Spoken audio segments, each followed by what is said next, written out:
Throughout human history, over 200 million people have faced the terror of history's deadliest pandemics, experiencing symptoms from high fever and diarrhea to oozing sores and total organ failure. These diseases spread mercilessly through continents and across oceans, but for those who survived, life somehow continued in the shadow of death. Here's what life was really like during history's most devastating pandemics. So, yeah, if these stories work for you, subscribe. And I'm curious, what time is it where you are? Comment your location and time too. Kind of fun seeing all the different places. Someone from Iceland commented once and I had to Google what time zone that even is. Alright, tonight it's historic pandemics. But first things first, get yourself comfortable, and I mean properly comfortable. This is going to be a good one. Your eyes snap open. It's still dark. Something's wrong. The straw mattress beneath you feels damp with sweat. Your entire body is burning up, but you're shivering. Your throat is raw, like you've swallowed broken pottery. This isn't just a normal fever. Athens, 430 BCE. You're in the middle of the Peloponnesian War, and now something far worse is sweeping through the city. Water, you croak, but your voice barely makes a sound. Your tongue feels swollen, filling your mouth. Unlike the cool glass waiting beside your bed at home, here you're lucky if you get a clay cup of water that's been sitting out all night. Honestly, you might not even get that, because whoever was supposed to be taking care of you, well, they might be dead too.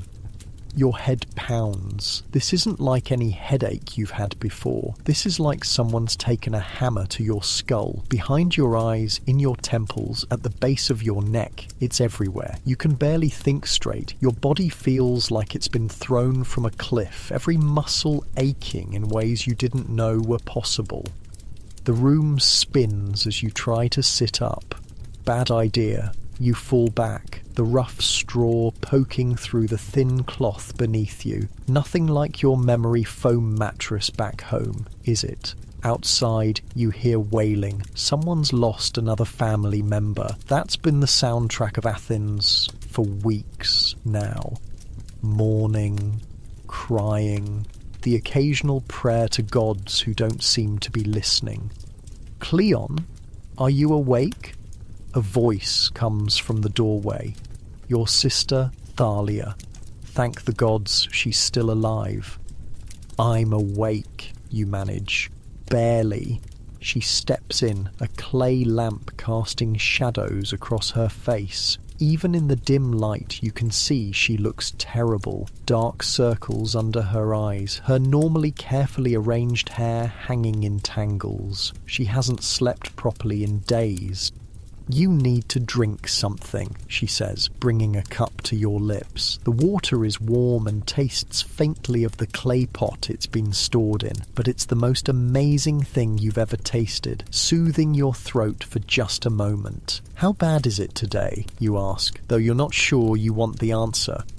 Thalia sits on the edge of your bed. They're saying a quarter of the city might be dead already. The bodies... She stops, swallowing hard. They can't bury them fast enough. Some people are just piling them up and burning them. In a city of around 400,000 people, that's 100,000 dead. The number is too big to really comprehend. That's like what, a decent-sized modern football stadium completely wiped out? Your stomach churns, and not just from the fever. Have you heard from father? Your father had been called to the walls, still trying to defend the city against the Spartans, even as this plague tore through it. No, Thalia says, her voice flat, but Nicias from next door said he saw him 2 days ago. He was still standing then. That's something, I guess. You try to sit up again, slowly this time. The room only spins a little. Progress.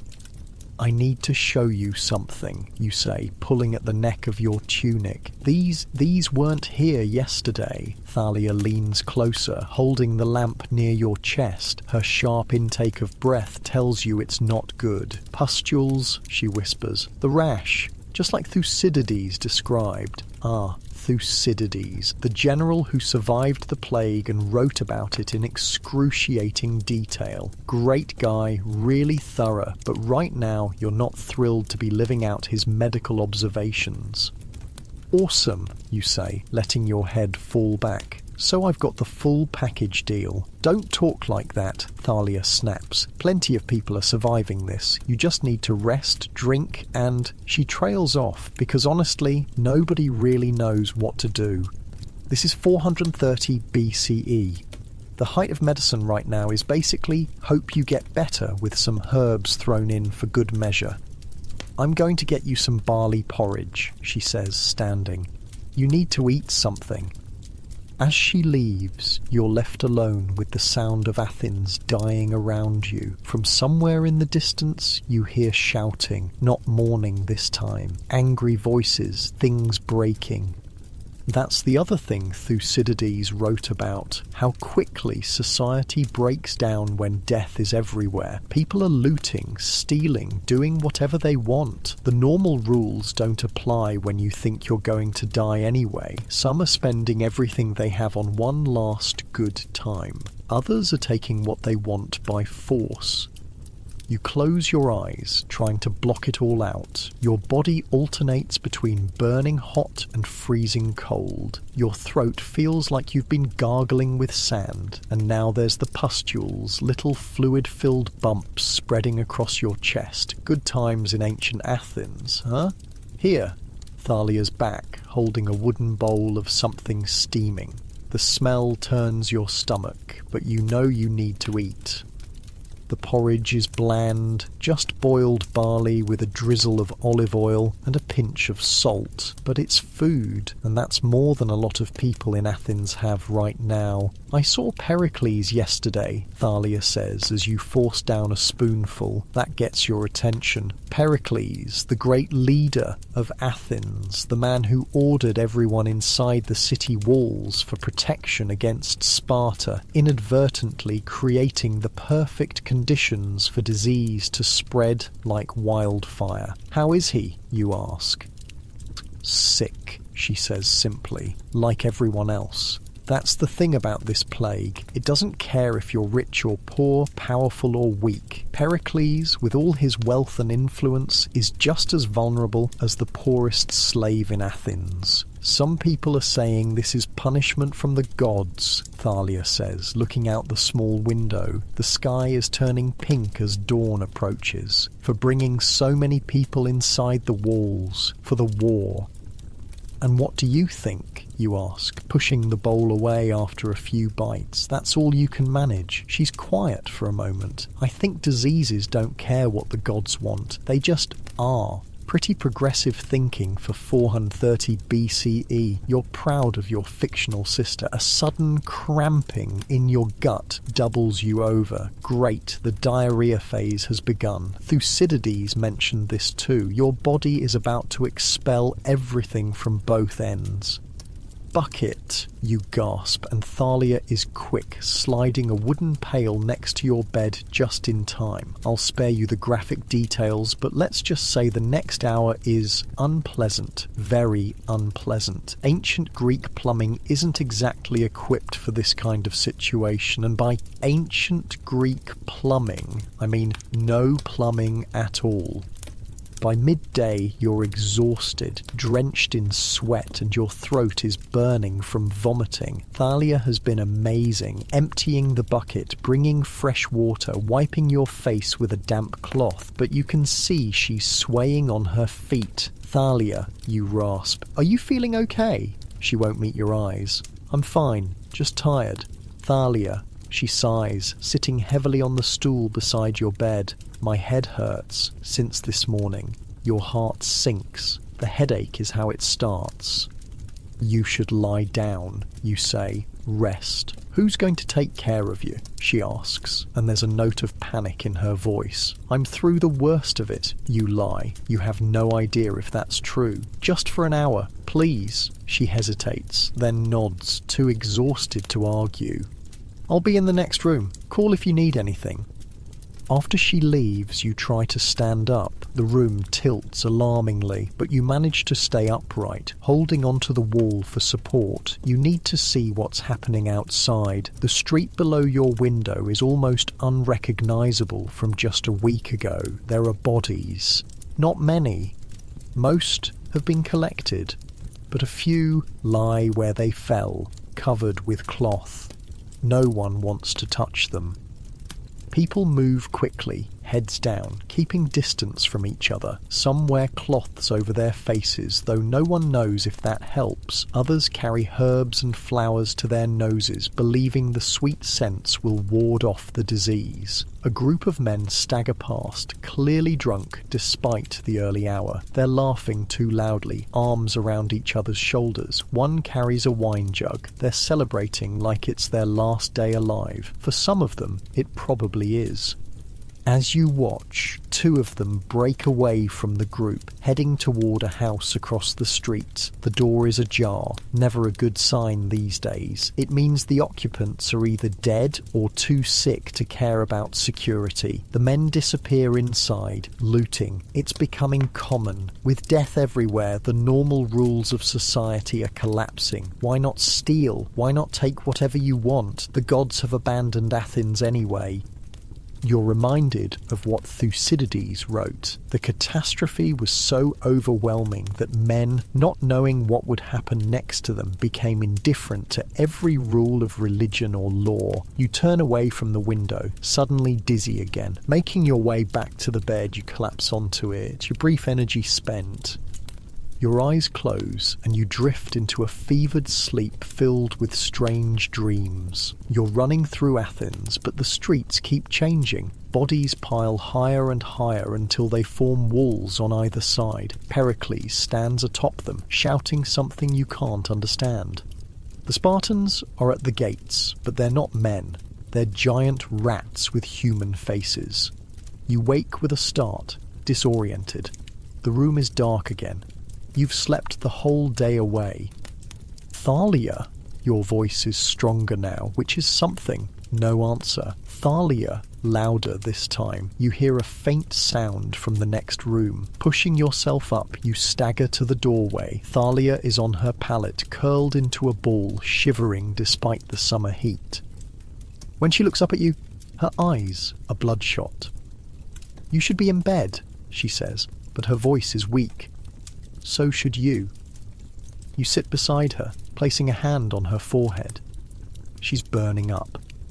"I'll get you some water," you say, and she doesn't protest, which tells you how bad she feels. The water jug is nearly empty. You'll need to go to the public fountain tomorrow, assuming you're strong enough, assuming the water bearers are still working, assuming the water hasn't somehow become contaminated and made everything worse. You help Thalia drink, then soak a cloth and place it on her forehead. "Is this what it felt like?" she asks. "At the beginning?"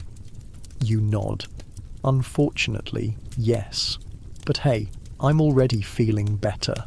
Another lie, but a kind one. Your head still pounds and your body aches, but the vomiting has stopped and you haven't noticed any new pustules. "Do you think Father is okay?" she asks, her voice small. "Of course," you say automatically. "He's the strongest person we know." Neither of you mentions that strength means nothing against this plague. You've seen athletes and soldiers fall just as quickly as children, and the elderly. Try to sleep, you tell her. Things often look better in the morning, though in plague-ridden Athens, that's rarely true. Each morning seems to bring new horrors. As Thalia drifts off, you sit in the darkness, listening to the sounds of the city. It's quieter now than it used to be. Fewer people out, fewer shops open, fewer children playing. Athens is holding its breath, waiting to see who will survive and what will be left. You wonder about the Spartans outside the walls. Are they suffering too? Has the plague reached them? There are rumours it has that some of their soldiers are falling ill, but the Spartans are notorious for hiding weakness, so it's hard to know for sure. The cramping in your stomach returns, less severe this time, but still painful. You grab the bucket again, just in case. This is the reality of living through a pandemic in ancient times. No hospitals, no doctors with effective treatments, no understanding of germs or how diseases spread, just suffering, fear, and hoping your body is strong enough to fight off whatever invisible enemy has invaded it. You must have dozed off, because suddenly it's morning again. Pale light filters through the window. Your mouth tastes terrible. Your body still aches, but your head feels clearer. The fever might be breaking. Thalia is still asleep, her breathing shallow but regular. The cloth on her forehead has dried out. You dampen it again with the last of the water. It's time to venture outside. You need more water and maybe some food if any markets are still operating. The thought of walking through the plague-ridden streets makes your heart race, but you have no choice. You splash your face with a handful of water, run fingers through your matted hair, and pull a clean tunic over your head, wincing as the fabric brushes against the pustules on your chest. They're drying out now, scabbing over, hopefully a good sign. At the door, you hesitate. This is the first time you've left the house since falling ill. The world outside feels dangerous in a way it never has before. "I'll be back soon," you whisper to Thalia, though she doesn't stir. The street is quieter than it appeared from the window. A few people move about, keeping their distance from each other. Everyone looks haunted, hollow-eyed, either recovering from the plague or waiting for it to strike. The water fountain is 3 streets over, in a small square that used to be the centre of neighbourhood life. Women would gather there in the mornings, filling their jugs and exchanging gossip. Children would play around the stone basin, occasionally cooling off with a splash in the summer heat.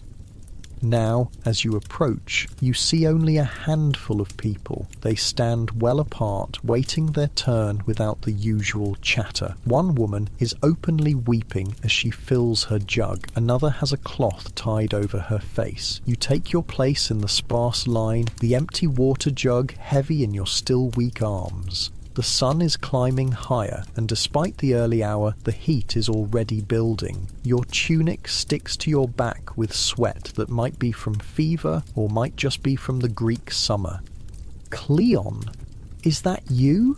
You turn to see Stephanos, the potter whose workshop is next to your father's smithy. His normally robust frame looks shrunken, his tunic hanging loose on his shoulders. "Stephanos, you're alive." It's become the standard greeting in Athens. "More or less?" He gestures to his left arm, which he's holding stiffly at his side. "The pustules left scars. Can't feel 2 of my fingers properly." He wiggles them to demonstrate. "Not ideal for a potter." "I'm sorry," you say, because what else can you say? At least he's alive, which is more than can be said for so many others. "Your father," Stephanos says, his voice dropping. "Have you heard?" Your stomach clenches, and not from the plague this time. "No." "What about him?" Stephanos looks uncomfortable. "He's in the temple of Asclepius. He fell ill 3 days ago at the walls." The temple of Asclepius, god of healing. It's become a makeshift hospital, though hospital is a generous term for a place where the sick are laid out on pallets while priests burn offerings and pray for divine intervention. Is he? You can't finish the sentence. "Alive last I heard," Stephanos says quickly. "I saw him yesterday. He was asking for you and Thalia." Relief floods through you, followed quickly by determination. You need to go to him. But first, water. When your turn comes, you fill the jug quickly. The water looks clear, but who knows? It could be carrying the very disease you're trying to recover from, but without it, you'll definitely die. So it's a risk you have to take. I have to check on my sister. Then I'm going to the temple, you tell Stephanos. He nods. I'll keep an eye on your house. There have been thieves. Thank you, you say, meaning it. Despite everything falling apart around you, there are still good people trying to help each other. The walk back feels longer, the full water jug growing heavier with each step. By the time you reach your door, your arms are trembling with exhaustion. Inside, Thalia is awake, sitting up on her pallet. Her face is flushed with fever, but her eyes are alert. "Where did you go?" she demands. "I woke up and you were gone." "Water," you say, holding up the jug. "And news. Father's alive. He's at the temple of Asclepius." Her face crumples with relief. "Thank the gods. When can we see him?" "I'm going now," you say, pouring some water into a cup for her. "You need to rest." "I'm coming with you," she says, already trying to stand. "Thalia, you can barely walk." "I don't care." There's a stubborn set to her jaw that you recognize all too well. "He's my father too." You know better than to argue when she gets like this. "Fine, but we go slowly, and you tell me if you need to stop." The Temple of Asclepius sits on a hill overlooking the Agora, Athens' main marketplace. Usually the walk would take about 20 minutes from your house. Today, with both of you weakened by illness, it takes over an hour.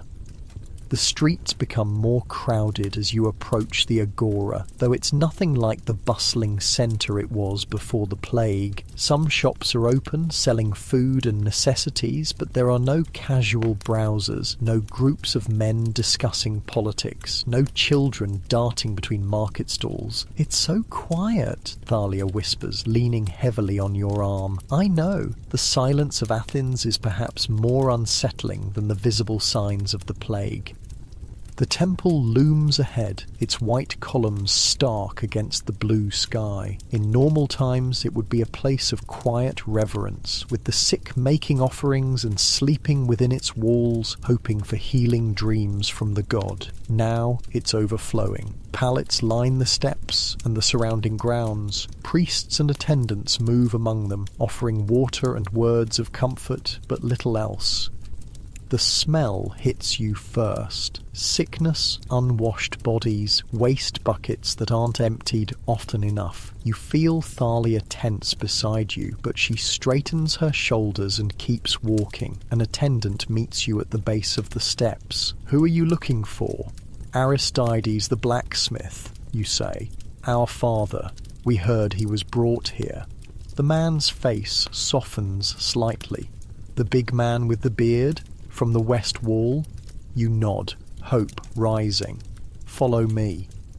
He leads you through the rows of the sick and dying, up the temple steps and into the main chamber. Inside, it's cooler but more crowded, with barely enough space to walk between the pallets. There, the attendant points to a corner where a large figure lies still on a pallet.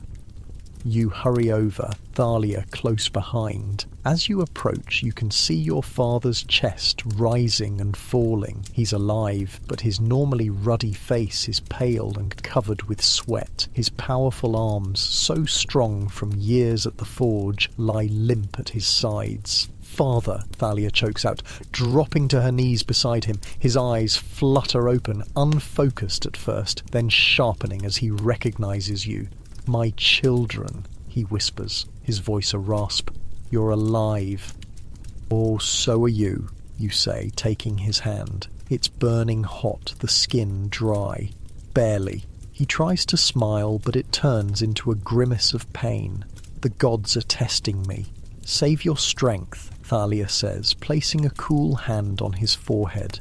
"We're here now."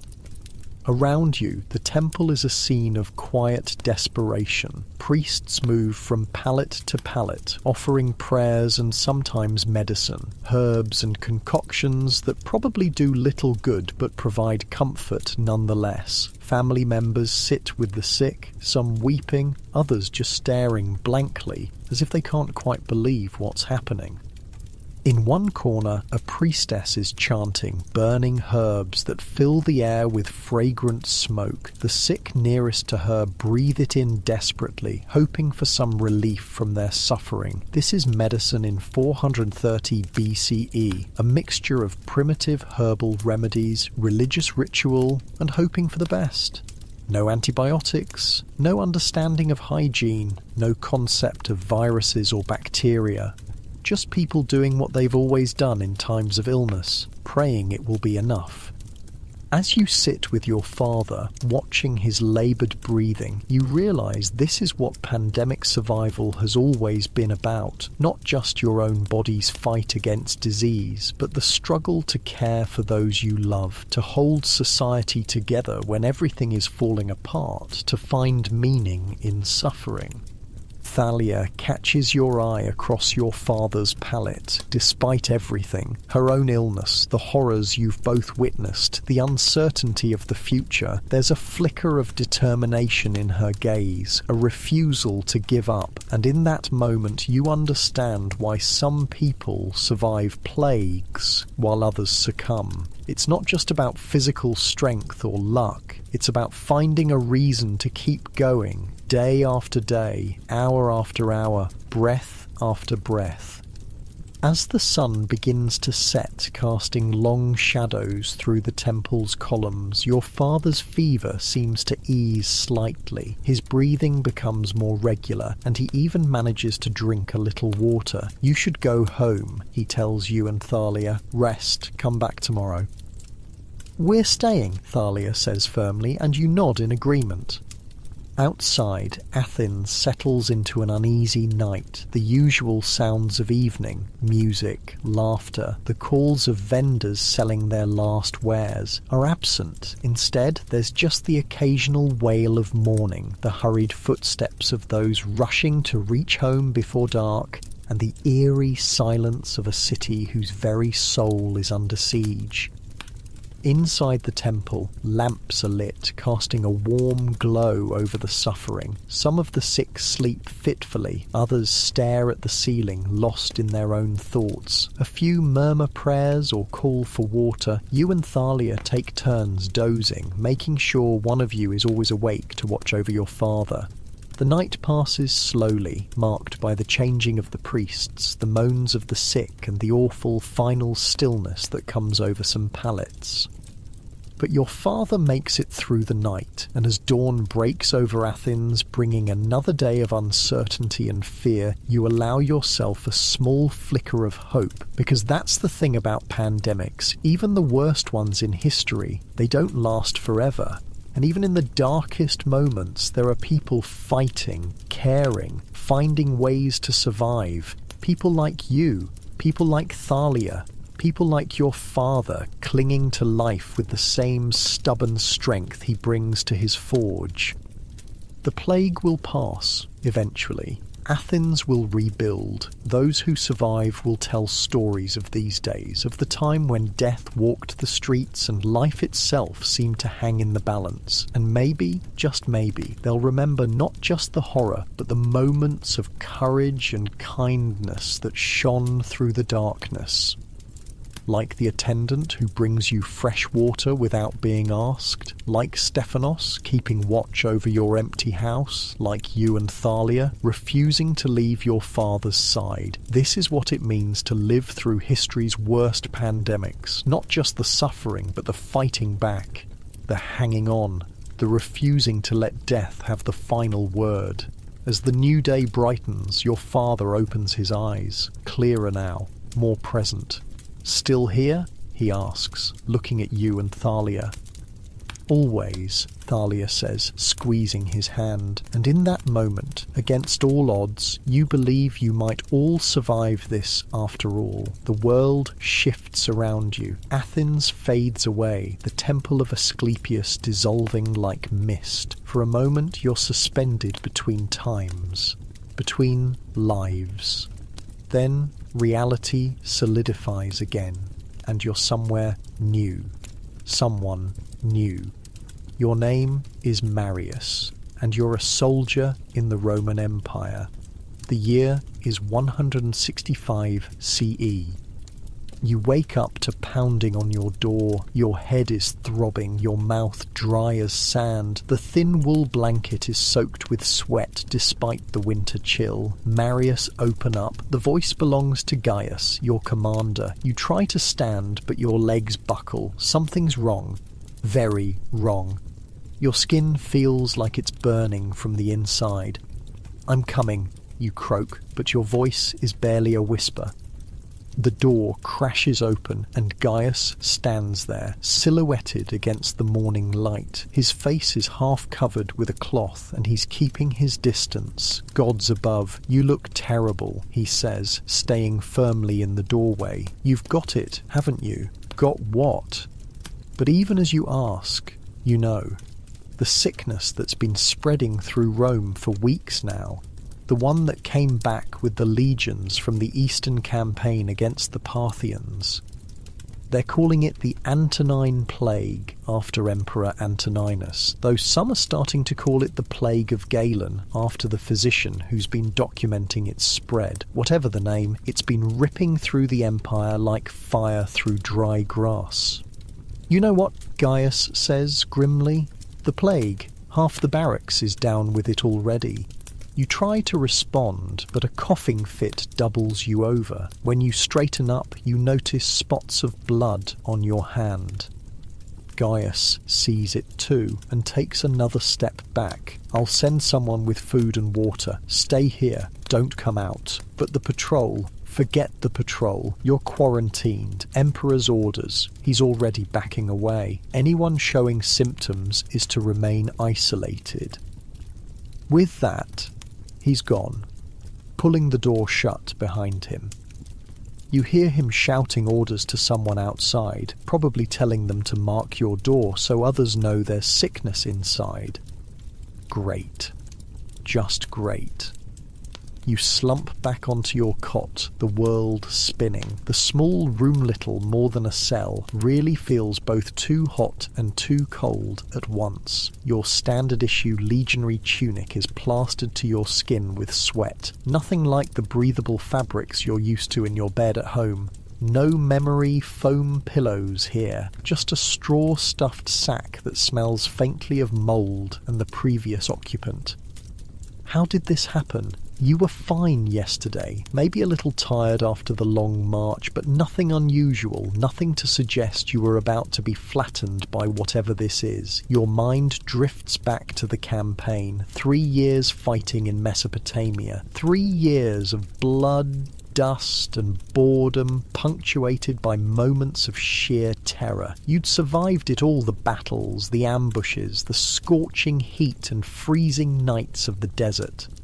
Only to come home and get taken down by some invisible enemy. The irony would be funny if you weren't so miserable. A scraping sound at the door interrupts your self-pity. Someone has left a jug of water and a bowl of something outside. You hear their retreating footsteps hurrying away from the contamination zone. It takes all your strength to crawl to the door and retrieve the items. The water jug is heavy clay and you nearly drop it. The bowl contains a thin gruel barley, some herbs, maybe a bit of olive oil, standard sick food. You drink deeply from the jug, the water easing your parched throat. But almost immediately, your stomach rebels. You barely make it to the chamber pot in the corner before everything comes back up. So that's how it's going to be. Great.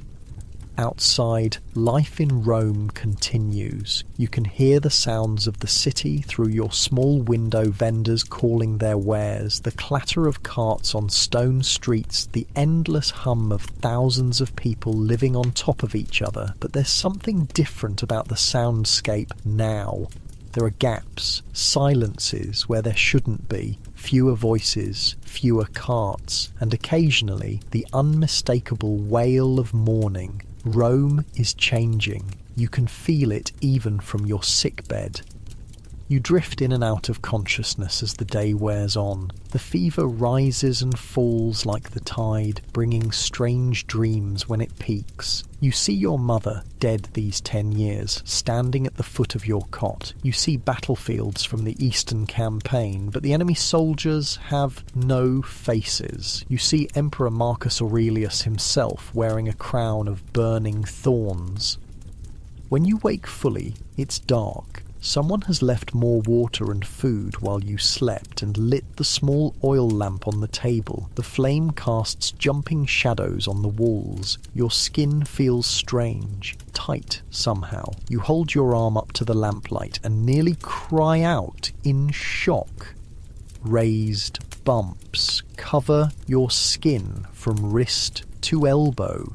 Small, hard pustules that itch and burn. You check your other arm and find the same.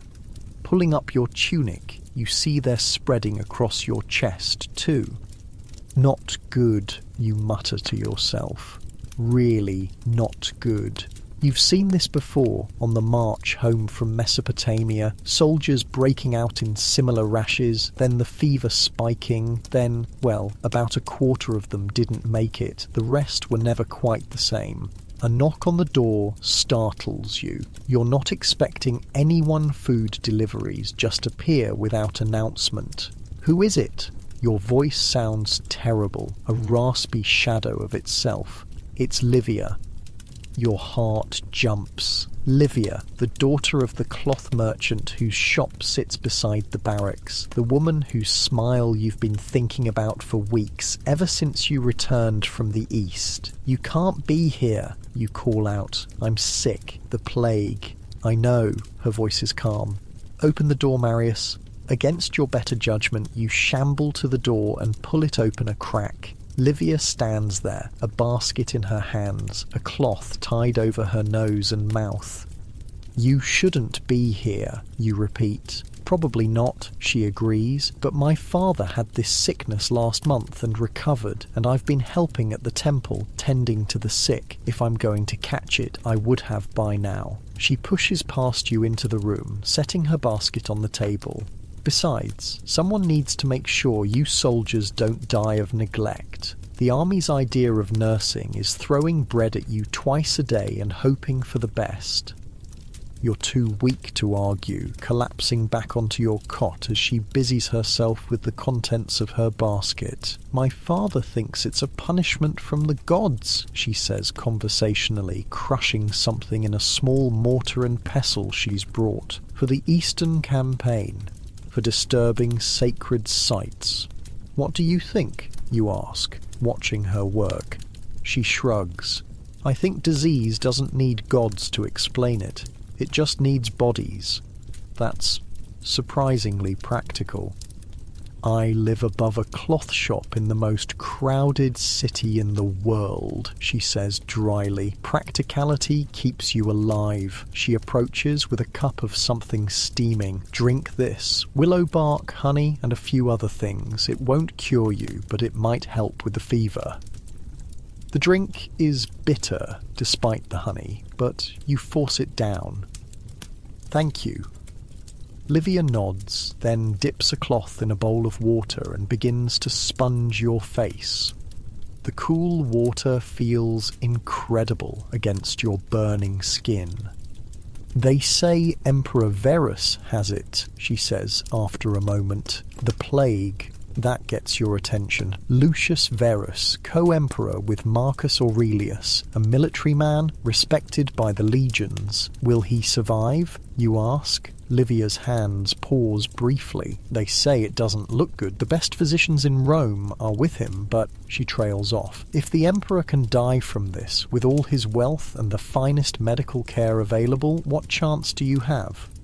As if reading your thoughts, Livia says, but many are surviving, more than half. The odds are in your favour. Not great odds, but better than you faced in some battles. How bad is it, you ask? In the city? She's quiet for a moment, wringing out the cloth. Bad. The temples are full. The funeral pyres burn day and night. Some neighbourhoods are almost empty, people fleeing to the countryside, thinking they'll be safer there. Her voice turns bitter, as if the rich taking their sickness to their villas won't spread it further. And the Emperor? What's he doing? Marcus Aurelius has ordered public graves for the poor, paid from the imperial treasury. He's trying to keep order. She sighs, but there's only so much anyone can do. She continues tending to you, applying a cooling salve to the pustules, helping you drink more water, even spoon-feeding you a rich broth she's brought that's infinitely better than the gruel the army provided. As she works, she tells you about the city, how it's changing under the shadow of the plague, markets half empty, temples overflowing, the Colosseum closed, gladiatorial games suspended, the rich retreating to their country estates, the poor dying in the streets. It's like the gods have cursed us, she says, though she'd earlier dismissed divine punishment. First war, now this. You want to offer some comfort, but what can you say? This is the reality of living through a pandemic in the ancient world. There are no vaccines, no antibiotics, just herbal remedies, prayer, and hoping your body is strong enough to fight it off. You should go, you tell her eventually. It's late, and being around me can't be good, no matter what you say about immunity. Livia hesitates, then nods. I'll come back tomorrow. Try to rest. After she leaves, you lie in the dark, listening to the muted sounds of nighttime Rome. Somewhere nearby, someone is sobbing. Somewhere else, a dog barks incessantly. The normal sounds of the greatest city in the world, now tinged with desperation. The fever rises again during the night, bringing more strange dreams. You're back in Mesopotamia, but the enemy soldiers have pustule-covered faces. You're in the Colosseum, but instead of gladiators, sick men fight each other while the crowd cheers. You're standing before Emperor Marcus Aurelius, trying to explain why you brought this plague back from the east, but no words come out. You wake gasping, your tunic soaked through with sweat. The pustules have spread, covering most of your body now. They itch maddeningly, but you know from watching others that scratching only makes it worse, leading to infected sores that leave deep scars. The dawn light filtering through your window shows a jar of fresh water by your bed. Livia must have come and gone while you were lost in fever dreams.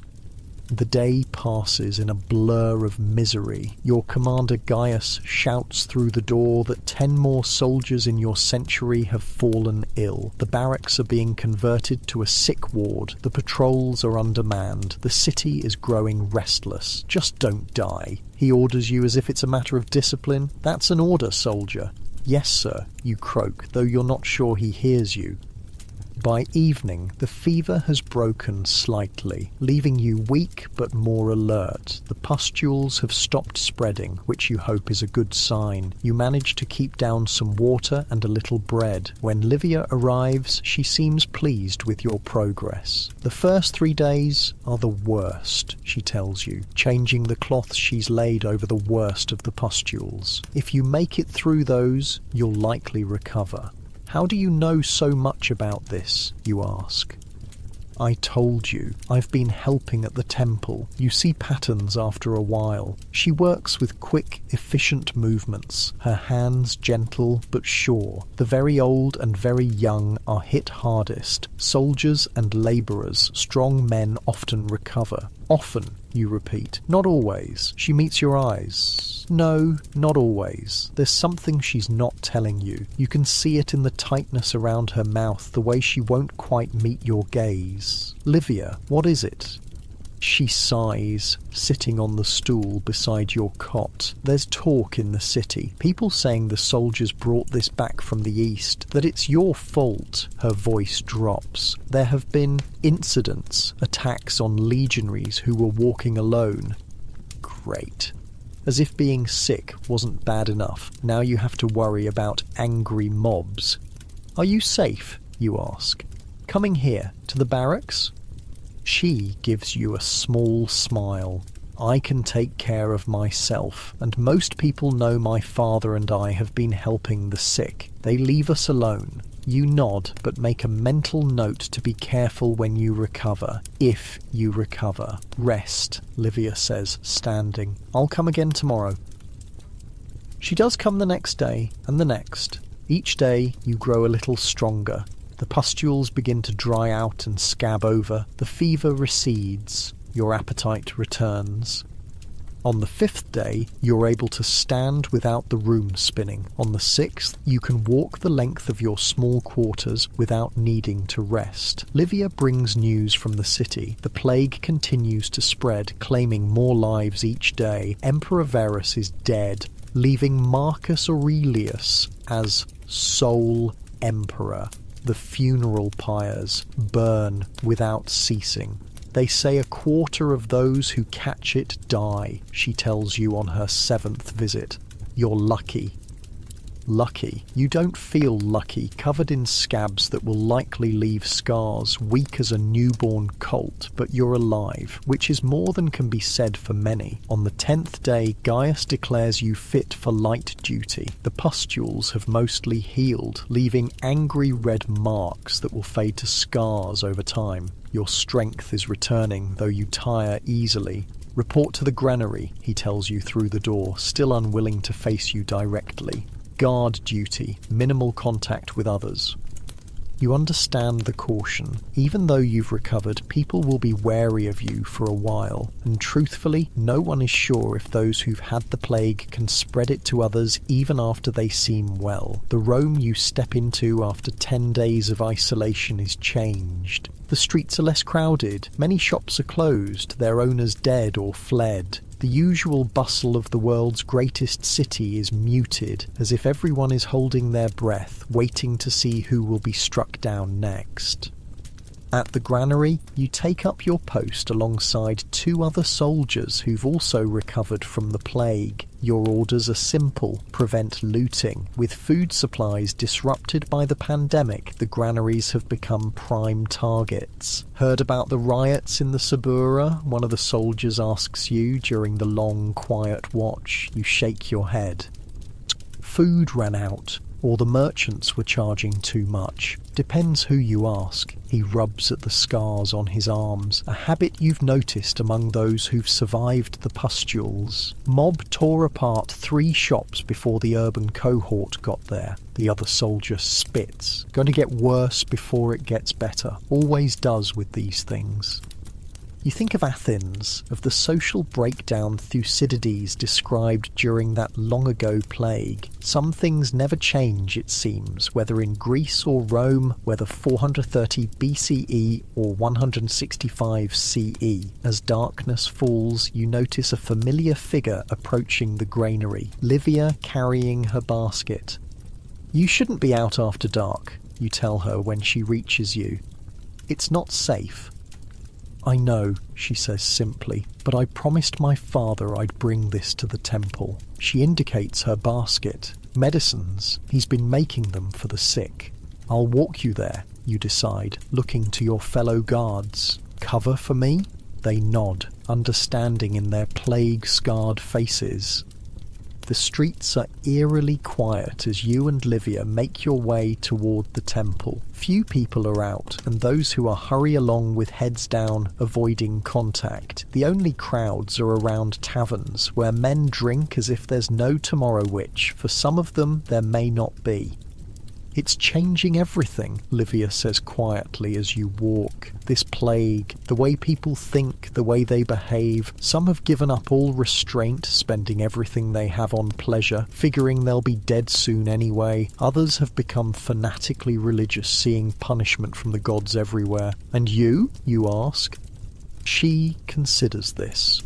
I think I've become more practical, more focused on what matters, helping where I can, being with those I care about.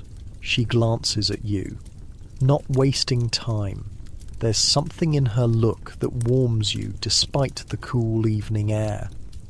You reach the temple, where activity continues despite the late hour. Priests and helpers move among pallets of the sick, offering comfort if not cure. The air is heavy with incense, partly for religious purposes, partly to mask the smell of sickness. Livia delivers her basket to a grateful priestess, then turns to you. Walk me home? The journey to her father's shop takes you through the heart of Rome. Even in the grip of plague, the eternal city maintains a certain grandeur. The moonlight gleams on marble buildings, on fountains still flowing, on monuments to emperors and gods who've watched over countless crises. Outside the cloth shop, Livia pauses. Would you like to come in? My father would be glad to see you recovered. You hesitate. It feels strange to be engaging in something as normal as a social visit when the world seems to be falling apart around you, but maybe that's exactly what's needed, small moments of normalcy, of connection in the midst of chaos. I'd like that, you say. Inside, the shop is warm and smells of wool and dye. Livia's father, a stooped man with clever eyes, greets you warmly, examining your healing pustules with professional interest. Good, he says, nodding. They're drying clean. No infection. You'll have some scars, but nothing too disfiguring. Father, Livia chides, but you laugh. Honesty is appreciated, you tell him. I've seen men whose pustules festered. I'm lucky. There's that word again. Lucky? Are you? Really? Or is it just the randomness of disease, striking down some while sparing others for no discernible reason? Over a simple meal of bread, cheese and watered wine, Livia and her father talk about the city, about customers who haven't been seen for weeks, about the cloth trade slowing as people focus on necessities rather than new tunics. It will pass, her father says with the confidence of age. All things do. Rome has survived worse. Has it, though? You wonder. This plague is like nothing in living memory. It's reshaping the empire in ways that may not be fully understood for generations. When you eventually rise to leave, Livia walks you to the door. Will you come again? She asks. If you'd like, you say, suddenly unsure. I would. She reaches up, her fingers lightly tracing one of the healing pustules on your cheek. We survivors should stick together. As you walk back to the barracks, Rome sleeps uneasily around you. The plague continues its invisible march through the city, through the empire. No one knows how many will die before it's done. Estimates already run into the millions across all provinces. But life continues, as it always does. People adapt, survive, find moments of connection amid disaster. Back in your quarters, you examine your face in the polished metal mirror. The pustules are healing, but they'll leave scars, battle scars of a different kind. You think of Livia, of her steady hands and practical mind, of the way she looked at you, not with disgust at your disease-marked skin, but with recognition. Fellow survivor, perhaps there is some luck in this after all. As you drift off to sleep, you wonder what happens next, not just for you, for Livia, for plague-stricken Rome, but for humanity facing this invisible enemy that respects no borders, no wealth, no status. The plague will eventually recede, as all pandemics do, but it will leave a changed world in its wake. A world where perhaps some lessons have been learned, where perhaps next time people will be better prepared. Though as you slip into dreams, a part of you doubts it. Some patterns seem to repeat throughout history, as inevitable as the seasons, and you wonder what the next great pandemic will bring. Once again, the world shifts around you. Rome fades away like morning mist. And for a moment, you're nowhere and no when. Then reality snaps back into focus. Your name is Demetrios. You're a merchant in Constantinople, the jewel of the Byzantine Empire. The year is 541 CE. You wake to the sound of gulls and distant shouting from the harbour. Your bedroom window faces east, and golden morning light spills across your silk coverlet. Not the rough wool blankets of Rome or the scratchy straw pallets of Athens. You've done well for yourself in this life. But something's wrong. You can feel it immediately. Your body aches in a way that has nothing to do with age or exertion. Your head pounds. There's a strange swelling under your arm that wasn't there yesterday, tender to the touch. No, you whisper. Please, not this. The rumours have been spreading faster than the disease itself. A terrible plague, they say, moving along the trade routes from Egypt. Some claim it started in Ethiopia, others say India or China. Wherever it began, it's here now, in the greatest city in the world, in your home. You sit up, wincing at the pain. The swelling under your armour bubo, they're calling it, throbs with every heartbeat. You've heard what comes next. Fever, delirium, death for most. A knock at your bedroom door makes you jump. Master, it's Zoe, your housekeeper. Are you awake? There's a messenger from the docks. The docks, your shipment of silk from Damascus. Under normal circumstances, this would be your primary concern, making sure the goods arrived safely, checking the quality, negotiating storage until you can arrange sales to the city's wealthiest families. But nothing is normal anymore. Tell him I'm unwell, you call back, your voice surprisingly steady. The silk can wait. A pause. Master, he says it's urgent. Something about inspection orders from the Emperor. Emperor Justinian, even in your feverish state, the name commands attention. The most powerful man in the known world, whose vision of restoring the glory of the old Roman Empire has driven decades of conquest and construction. Fine, you sigh. Give me a moment. Dressing is an ordeal. Every movement sends pain shooting through your body. You choose a tunic with full sleeves, hoping to hide the swelling in your armpit. No need to cause a panic, yet. The messenger is waiting in your courtyard, a skinny boy who keeps shifting from foot to foot. When he sees you, he takes an instinctive step back. Do you look that bad already? What news? You ask, keeping your distance. No sense exposing him if you truly have the plague. Emperor's orders, sir, the boy says, extending a sealed parchment at arm's length. All shipments from Egypt and Syria to be held at the docks for inspection. They're checking for signs of disease. Too late for that, you think grimly, taking the parchment. The seal is imperial, genuine. Who's doing the inspections, you ask? If it's some corrupt official using this as an excuse to demand bribes, you'll need to make arrangements. Doctors, sir, sent by the emperor himself. The boy's eyes dart nervously. They say 10,000 are dying each day in Egypt. 10,000. Each day.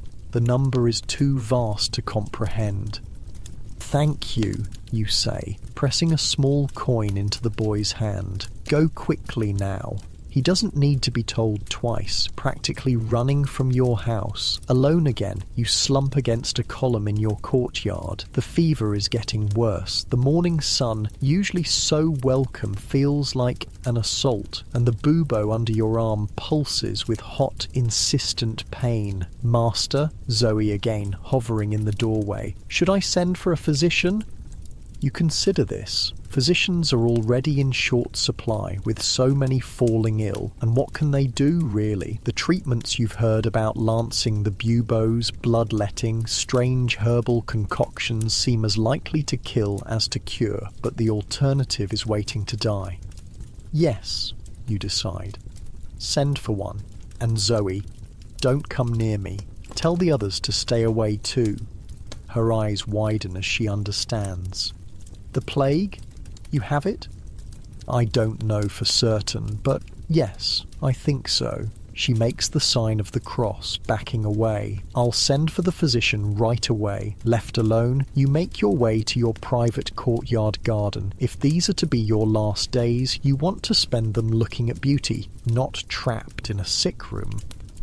The garden is your pride, a small oasis of tranquility in the bustling heart of Constantinople. A fountain bubbles at its centre, surrounded by carefully tended roses, jasmine and pomegranate trees. You sink onto a marble bench, the cool stone soothing against your burning skin.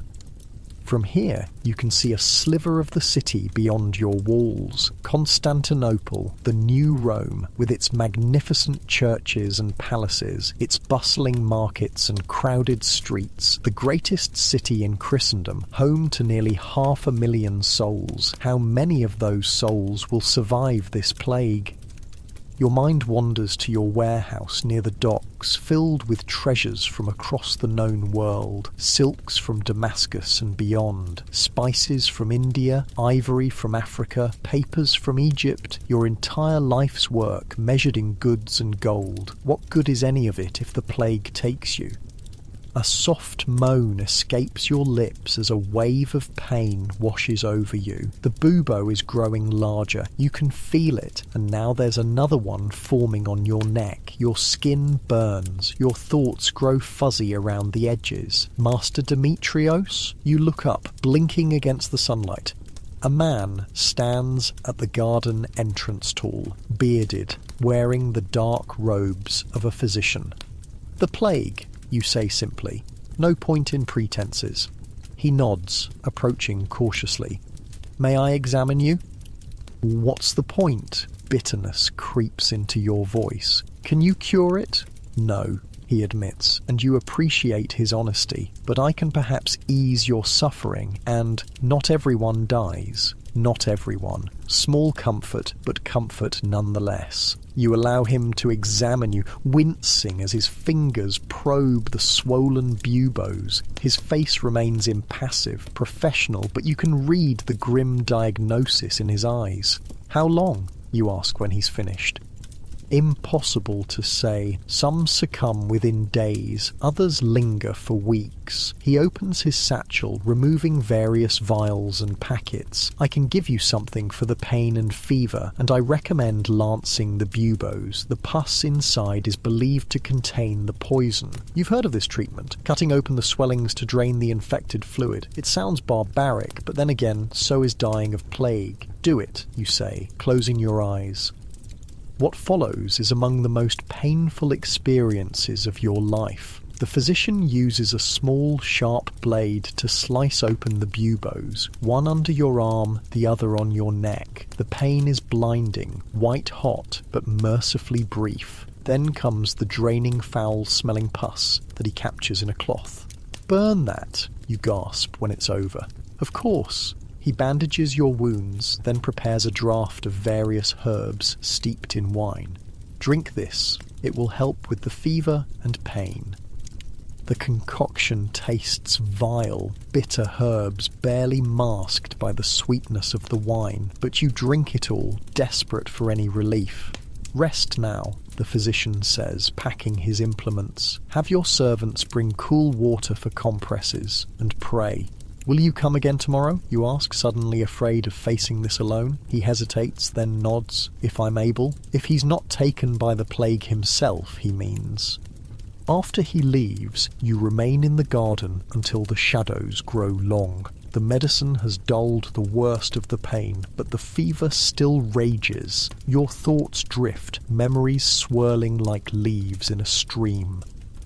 You think of your childhood in a small village outside Antioch, your father's farm, the day you decided to seek your fortune in the great city of Constantinople, your first successful trading venture, the slow accumulation of wealth and status, the wife you lost in childbirth 10 years ago, the son who's studying in Athens, thank God far from this plague-stricken city. Will you ever see him again? As evening approaches, Zoe cautiously enters the garden, keeping her distance. Master, there's news from the city. Tell me, you say, rousing yourself from your fevered daze. They say the emperor himself has fallen ill with the plague. That gets your attention. Justinian, the most powerful man in the world, struck down just like the poorest beggar in the streets. Has he died, you ask? Not yet, but the city is in chaos. People are fleeing, the markets are empty, and... She hesitates. What is it? The bodies, master. There are too many to bury properly. They're using mass graves outside the walls, and some... Her voice drops to a whisper. Some are simply being thrown into the sea. You close your eyes, imagining the horror of it. The magnificent civilized city of Constantinople reduced to disposing of its dead like so much garbage. You should leave, you tell Zoe. Take what wages are owed to you and go. Get out of the city while you can. She shakes her head stubbornly. My place is here. Besides, where would I go? The plague is everywhere. Is it? You wonder just how far this pestilence has spread. Throughout the empire? Certainly. But beyond? Is any place safe?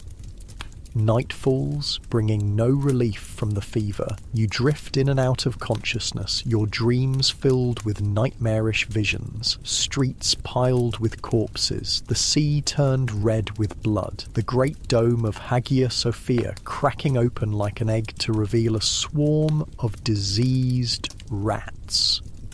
You wake, gasping, drenched in sweat, to find it's morning again. Somehow, you've survived the night. Zoe brings bread and watered wine, which you can barely touch.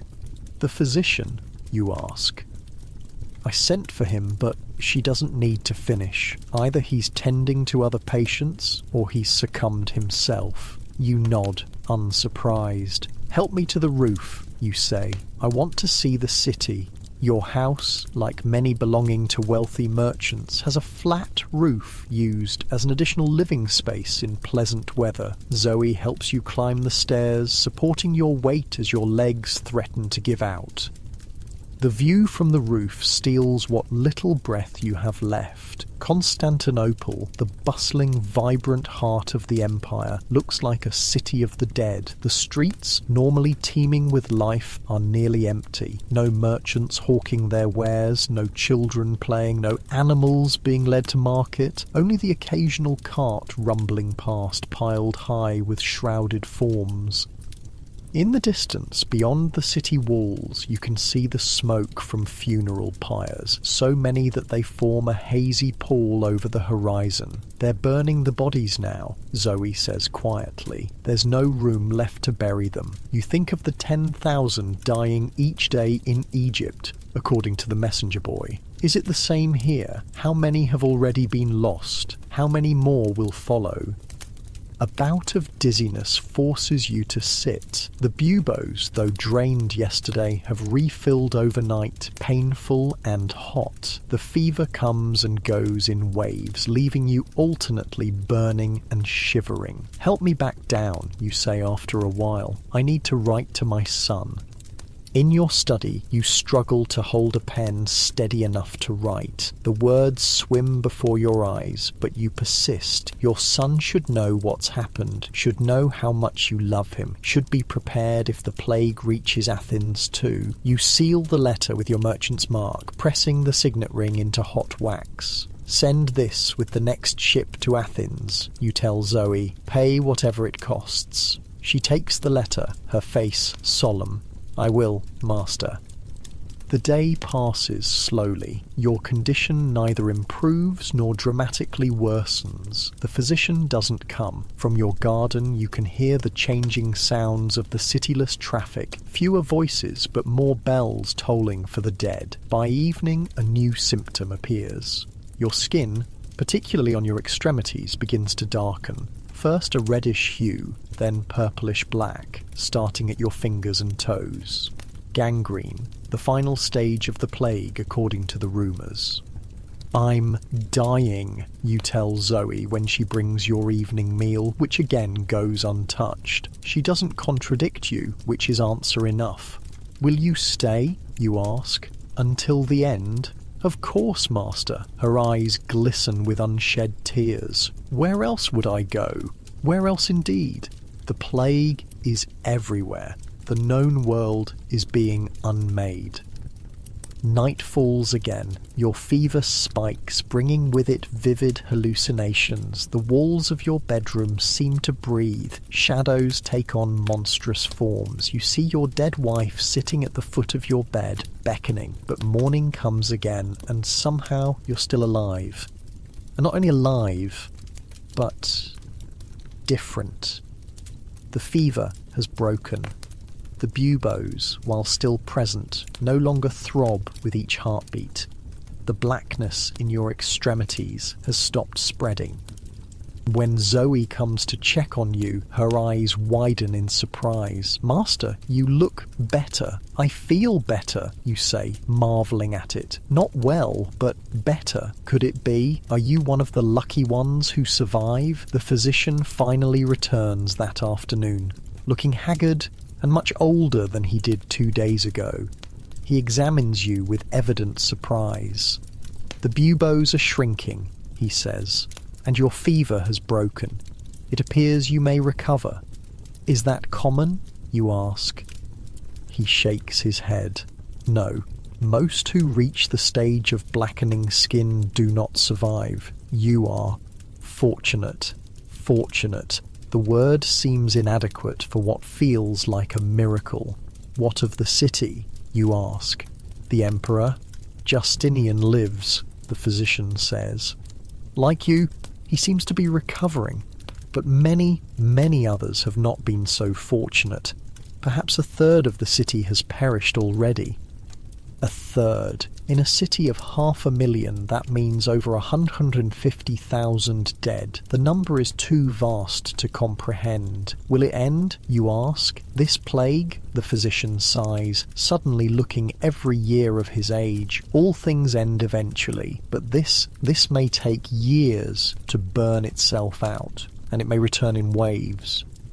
He's right, though neither of you can know it yet. This plague, later to be called the Plague of Justinian, will last for over 2 centuries, coming and going in deadly waves. It will kill an estimated 100 million people across the Byzantine Empire, Europe and beyond. It will help prevent Justinian's dream of reconquering and reuniting the old Roman Empire. It will reshape the political and religious landscape of the known world. But for now, all you know is that you've been granted a reprieve, a second chance at life when so many others have perished. In the days that follow, your strength slowly returns. The buboes shrink and eventually disappear, leaving only scars. The blackness in your extremities fades, though your fingertips and toes remain slightly discoloured, a permanent reminder of how close you came to death.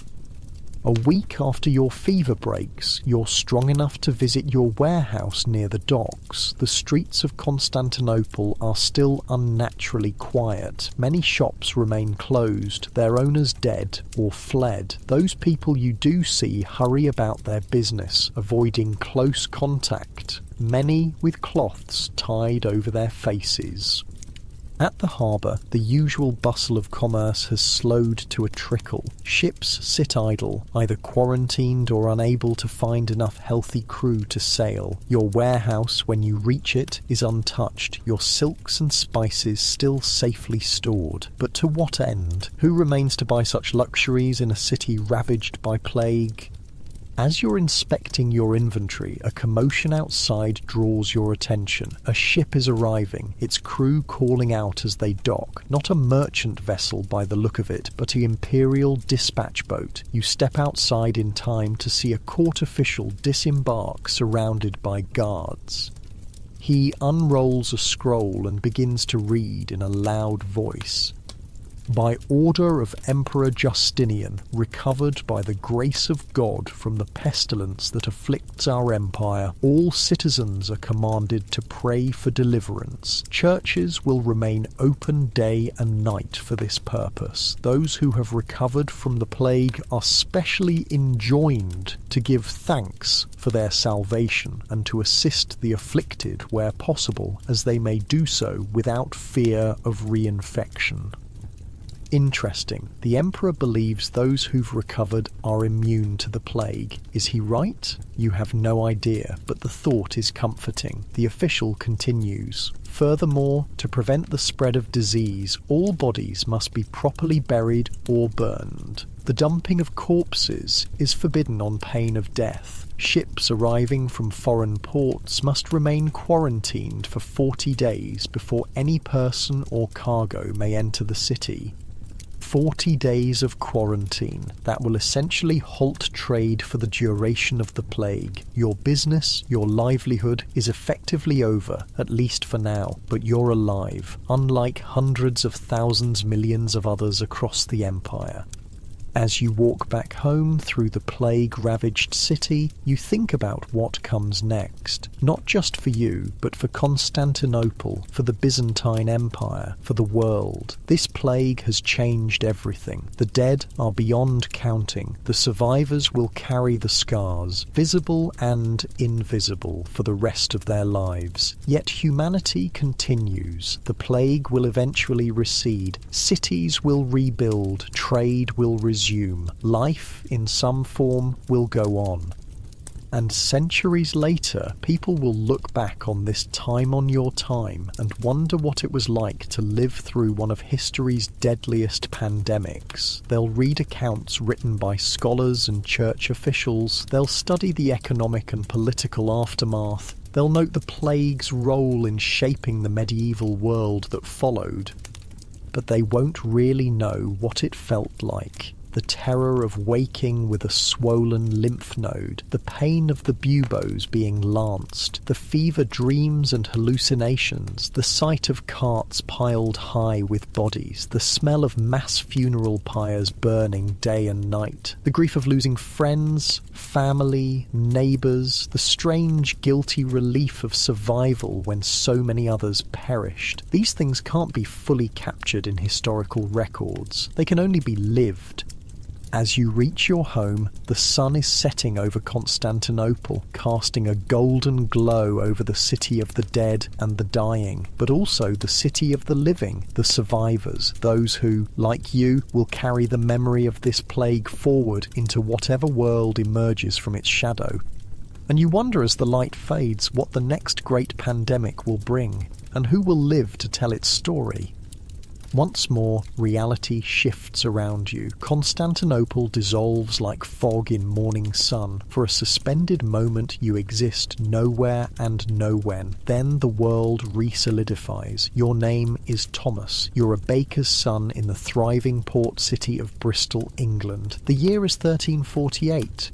You wake to the sound of church bells, not the regular morning call to prayer, but the frantic, irregular tolling that signals death. Lots of death. The thin straw mattress crinkles beneath you as you sit up. Your small room above your father's bakery is cold October chill seeping through the shuttered window. You pull your woolen blanket tighter, not wanting to face what waits outside. The plague arrived in Bristol 3 weeks ago on a merchant ship from Bordeaux. At first, just rumours. A sailor found dead in his bunk, covered in strange swellings. Then another. Then people in the streets near the harbour. Now it's everywhere. Thomas. Your father's voice from below, strained with exhaustion. The ovens need tending. Life goes on, even when death is all around. People still need bread, perhaps now more than ever. You dress quickly in simple woolen clothes, nothing like the silks of Constantinople or the fine tunics of Rome. The coarse fabric scratches against your skin as you splash water on your face from the basin by your bed. The water is ice cold, shocking you fully awake. Downstairs, the bakery is already warm from the ovens. Your father works the dough, his strong hands kneading with practiced motions. His face is haggard with dark circles under his eyes. Neither of you has slept well since the plague came. Mrs. Cooper died in the night, he says without preamble, and the Chandlers' entire family is sick. Mrs. Cooper, your neighbour for all your 17 years, the woman who used to sneak you sweet cakes when you were small. God rest her soul, you murmur, crossing yourself. Your father nods grimly. Take the fire poker and stoke the ovens. Then we need more water from the well. The well in the town square where people gather, where the disease spreads. You try to hide your fear, but your father sees it. We can't hide forever, son, he says, more gently now. We need water to make bread. People need bread to live. Simple logic, impossible to argue with, but it doesn't calm the twisting in your gut. You take up the poker and work the bakery ovens, turning the loaves so they brown evenly. The familiar task is soothing, almost normal, almost. When the morning batch is done, you take 2 wooden buckets and head for the town square. Bristol is a different place than it was a month ago. The narrow streets, usually bustling with traders, craftsmen and housewives going about their business, are eerily quiet. Those few people you do see hurry along with heads down, avoiding contact. Many carry posies of herbs, believing their fragrance will ward off disease. Others have cloths tied over their noses and mouths. What strikes you most is the doors, so many marked with large red crosses, the sign that plague has visited that household. Some doors are nailed shut from the outside, the occupants quarantined either to recover or die. The smell hits you next. Death has a smell, you've learned, sweet and rotten at once, like meat left too long in summer heat. It hangs over the city like an invisible fog. The town square is nearly deserted when you arrive. The well sits at its centre, as it has for 100 years. Usually, this would be a place of gossip and social life, with women drawing water while exchanging news, children playing nearby, men gathering to discuss business or politics. Now there's just an old man slumped against the stone well housing, his breath coming in ragged gasps. His neck is swollen on one side with a blackish lump the size of a hen's egg abubo, the unmistakable mark of the plague. You hesitate, buckets in hand. You need water. The man is clearly dying. What do you do? Don't worry, boy, the man croaks, seeing your hesitation. I won't touch the water. His awareness of his own contagion is somehow more heartbreaking than if he'd been delirious. Can I help you home, sir? You ask, though everything you've heard says to avoid the sick. He shakes his head weakly. No home, left, wife and daughters, all gone. His rheumy eyes fix on you. Just wanted to die, under the sky, not locked inside. You don't know what to say to that. What can anyone say? So you nod respectfully and go about your business, drawing water from the well. The rope feels rough against your palms as you lower and raise the bucket. Such an ordinary action in such extraordinary times. When both buckets are full, you look back at the old man. His eyes are closed now, his breathing shallow. He might already be dead. You should notify the death cart, but they're so overwhelmed they only come once a day now. I'm sorry, you whisper, though he can't hear you. Then you take your water and head back to the bakery. The streets seem even emptier on your return journey, or maybe you're just more aware of the absence. Where are the dogs that usually roam the city? The cats? Even the rats that infest the wharf district seem to have vanished. Someone said they're dying too. Animals struck down alongside their human neighbours, though not the fleas apparently. The fleas are thriving. A flash of movement catches your eye, a procession turning onto the main street. Your heart sinks as you recognise what it is. The flagellants have come to Bristol. You've heard of these zealotsmen who travel from town to town, whipping themselves bloody in a public display of penance. They believe the plague is God's punishment for mankind's sins and that their suffering might appease divine wrath. They march slowly down the street, bare-chested despite the October chill. Each man whips his own back with a scourge of knotted ropes, their skin already raw and bleeding from previous flagellations. They chant Latin prayers as they walk, their voices rising and falling in eerie unison. Townspeople emerge from houses to watch, keeping their distance but drawn by the spectacle. Some weep openly. Others fall to their knees in prayer. A few shout encouragement or join the chanting. You stand frozen, water buckets heavy in your hands as the procession passes. The flagellants' eyes are fevered with religious ecstasy or madness or both. Their backs are a mess of torn flesh and dried blood, fresh wounds weeping red onto the cobblestones. Is this what humanity has come to? Whipping ourselves in desperate hope of salvation? Back at the bakery, your father takes one look at your face and knows you've seen something disturbing. The flagellants, he guesses, taking one of the water buckets from you. You nod. Do you think it helps? The self-punishment? He sighs deeply, pouring water into the large mixing bowl. I think people will try anything when they're scared enough, even hurting themselves. What do you think it is? You ask, the question that's been on everyone's mind. The plague. Is it God's wrath? Bad air? Poison in the wells? Your father's hands still in the dough. I don't know, Thomas. No one does. But I do know that standing around wondering won't feed anyone. Hand me that salt. The day proceeds with the familiar rhythm of the bakery. Mixing, kneading, shaping, baking. The physical labour keeps your mind occupied, away from darker thoughts. The heat of the ovens is welcome against the autumn chill.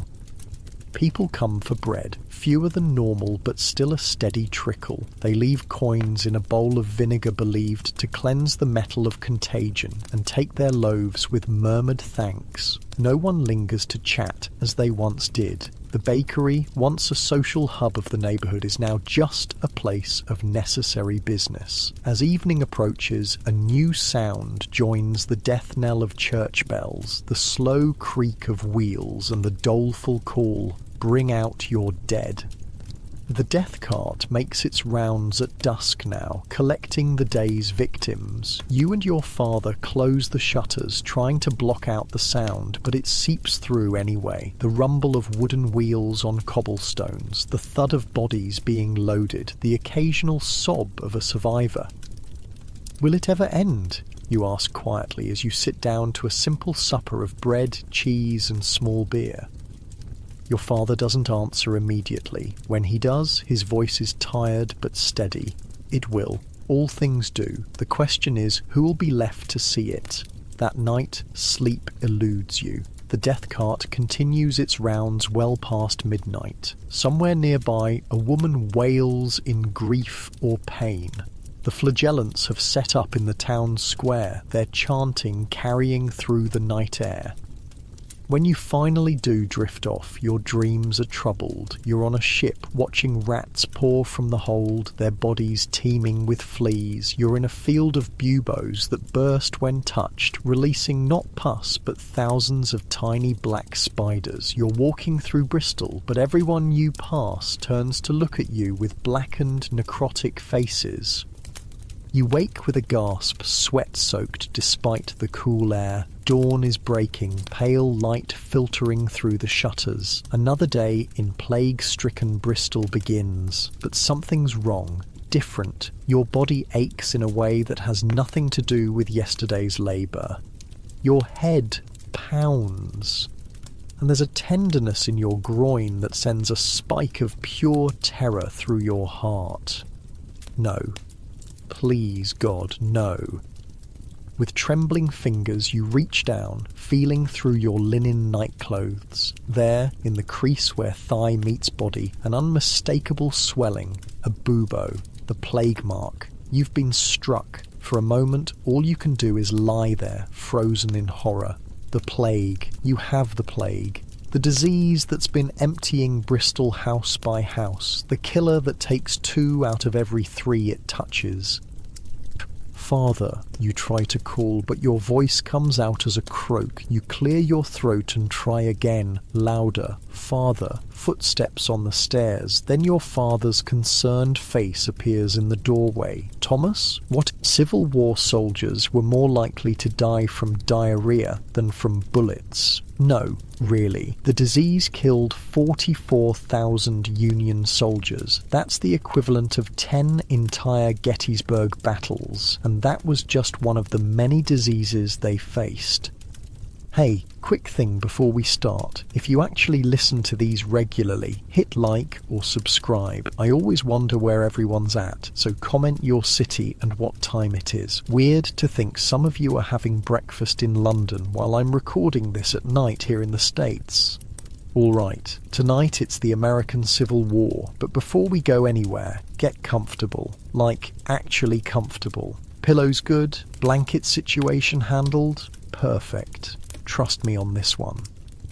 Your eyes open to early morning light filtering through canvas. April 1863, Union Army, somewhere in Pennsylvania. First thing you notice is the straw poking through your thin blanket, jabbing into your back like tiny daggers. The wool blanket you're wrapped in scratches your skin and smells like wet dog mixed with sweat, not like your plush mattress at home. What pulls you fully awake is the sound, a bugle blaring reveille, hundreds of men coughing, someone nearby groaning with stomach cramps. That's becoming a familiar sound in camp, too familiar. Get up, Fletcher captain's coming through. You're Thomas Fletcher, 16 years old, though your enlistment papers say 18. You've been in the Union Army for exactly 3 weeks, and every morning you wake up wondering what the hell you were thinking. Back on your family's farm in western Pennsylvania, this time of morning meant feeding animals and helping Ma with breakfast. Now it means rushing to get dressed before the officers come through, trying to find clean water to wash your face, and praying your stomach doesn't betray you like it did yesterday. I swear to God, says your tent mate Wilkins, a factory worker from Philadelphia, if I have to dig another latrine today, I'm deserting. He doesn't mean it, not really, but the sentiment is there. The ground outside is mud. Not regular mud, this special kind of mud made by thousands of men living in close quarters with poor drainage. It's mixed with horse manure, human waste that didn't make it to the latrines, and whatever else has been discarded. And the smell? Jesus. I can't even describe it properly. It was bad. Like, gag reflex bad. You'd probably need to breathe through your mouth. You know what's wild? 3 weeks ago, you were so excited to join. You'd heard Lincoln's call for volunteers, listened to the recruiter talk about glory and saving the Union, watched the town celebrate as you and 5 other boys signed up. Your ma cried, but your pa looked proud. Said you were doing what needed doing. Nobody told you about the mud, or the food, or the dysentery. Fletcher uniform inspection in 10 minutes. Get your ass moving. That's Sergeant Miller, former schoolteacher from Boston, seems to enjoy making your life miserable. You stumble out of your tent into the chaos of camp. 15,000 men all doing the same thing at once creates a special kind of madness. The camp stretches for miles, tents arranged in neat rows that somehow still look messy, campfires sending smoke into the morning air, men in various states of dress rushing about. Your stomach growls. Breakfast will be hardtack and salt pork, if you're lucky. Hardtack is basically a brick made of flour that could crack your teeth if you're not careful. Most guys soak it in coffee to soften it up. Problem is, sometimes that reveals the weevils living inside. Extra protein, the veterans joke. You're not laughing yet. Look alive, boys. It's Corporal Jenkins, looking way too chipper for this hour. Word is we're moving out tomorrow, heading south.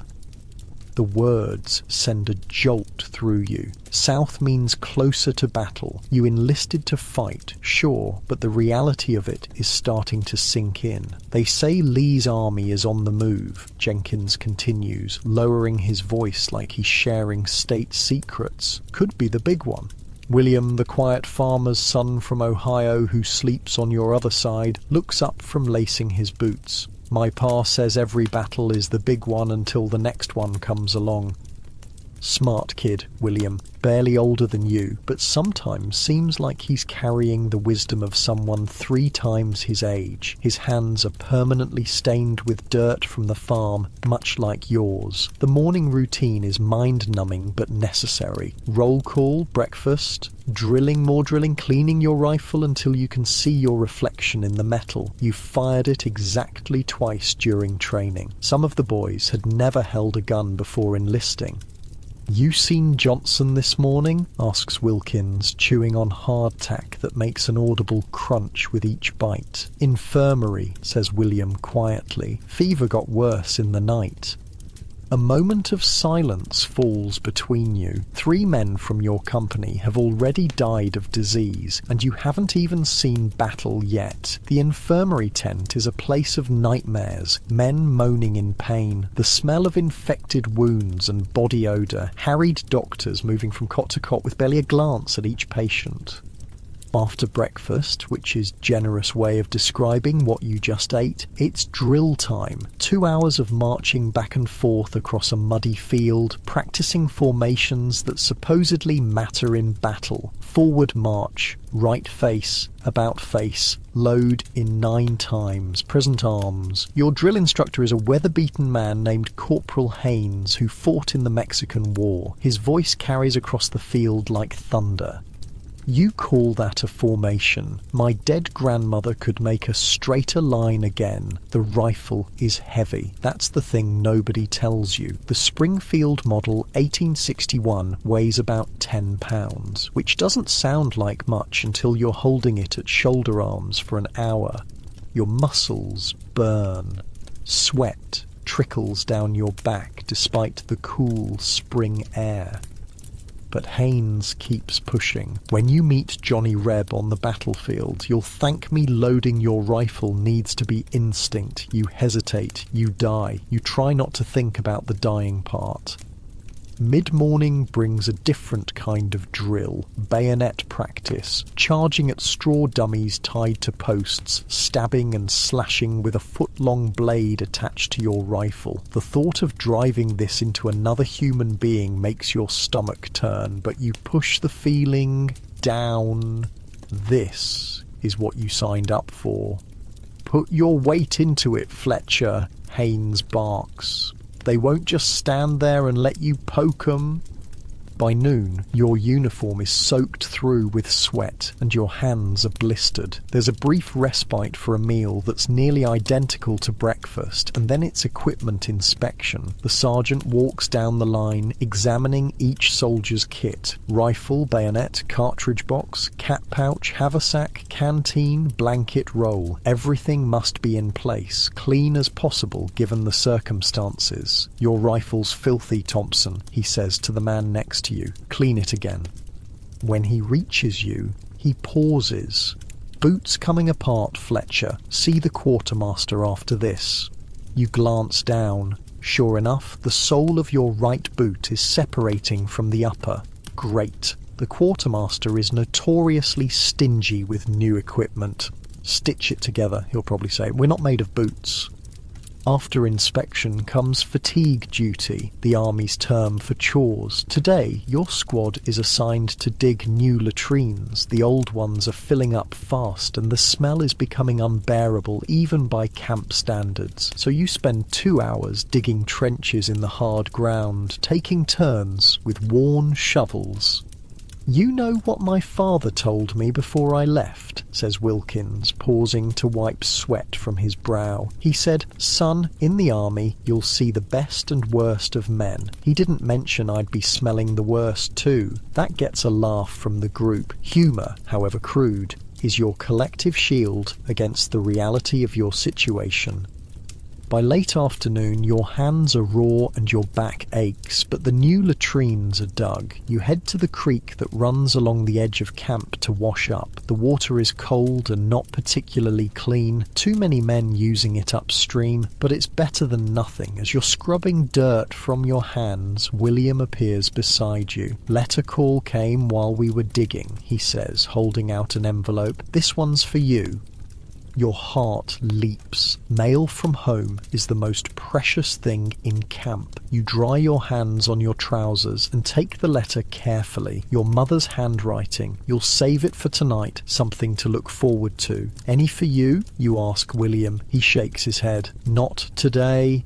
Dinner is beans and salt pork, with coffee so weak it's practically brown water, but you eat every bite. One thing the army has taught you: never skip a meal. You never know when the next one is coming.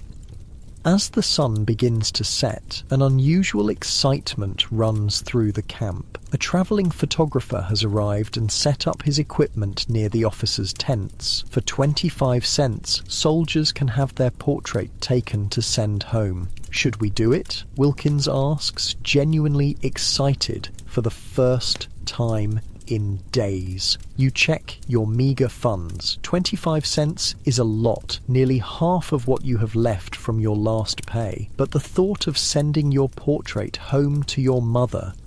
Let's do it, you decide. The line is long, but you wait patiently. When your turn comes, the photographer, a thin, nervous man with ink-stained fingers, positions you in front of a plain backdrop. "Chin up. Look brave," he instructs. You try your best to look like a soldier, not a frightened farm boy. The flash powder ignites with a bright burst and acrid smoke. That's it. In 2 weeks, if you're lucky, your mother will receive a tintype of her son in uniform. As darkness falls, campfires flicker to life across the vast encampment. Your company gathers around one, the familiar faces illuminated by the dancing flames. Someone has a harmonica and plays a mournful rendition of "Home, Sweet Home" that makes your chest tight with longing. Now feels like the right time to read your letter. You carefully open the envelope, preserving it for a reply. Your mother's words leap off the page. News of home, how your father's managing the farm without you, your sister's new baby, you're an uncle now, questions about whether you're eating enough and staying warm. There's no mention of the war itself, as if by not acknowledging it she can keep you safe. The letter ends with a pressed wildflower from the meadow behind your house. The sight of it nearly undoes you. "Good news?" asks William, noticing your expression. "I'm an uncle," you manage, carefully tucking the flower back into the envelope. Around the fire, men share bits of news from their own letters, creating a patchwork map of home across the northern states. Stories of harvests and church socials and town gossips feel like dispatches from another world, but the conversation inevitably turns to tomorrow's march, and what might lie beyond it.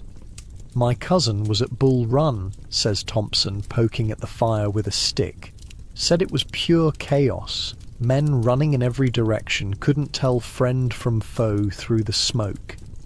"My brother fought at Shiloh," another soldier adds. "Said the dead were so thick on the ground you couldn't walk without stepping on somebody." You listen silently, fear coiling in your stomach. These are the stories they don't print in newspapers, that recruiters don't tell wide-eyed boys signing their names. "Enough of that talk," Jenkins interrupts. "We'll face what comes when it comes. No use borrowing trouble."